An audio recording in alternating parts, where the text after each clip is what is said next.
இந்த கீரை தான் தரைக்கீரை, மூக்கிரைட்டை கீரை எனப்படுகிறது. இது அதிகமாக நீர் உள்ள இடங்களில்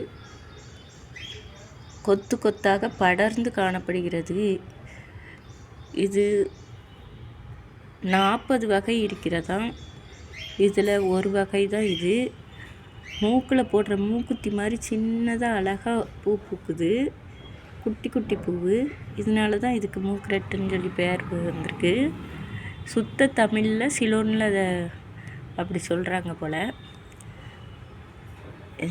இந்த கீரையை பருப்பு போட்டு வச்சா ரொம்ப உடம்புக்கு நல்லது. கால்சியம், சுண்ணாம்பு சத்து. இது சுண்ணாம்பு கீரைன்னு சொல்கிறாங்க. ஏன்னா கால்சியம் சத்து ரொம்ப இருக்குது இதில். இதை பருப்போடு சேர்த்து பொரியல் வச்சு சாப்பிடலாம். ரொம்ப நல்லது உடம்புக்கு, ரொம்ப சத்தும் கூட. இது உங்கள் வீட்டு பக்கம் கிடந்தா பறித்து சமையல் செய்யுங்க.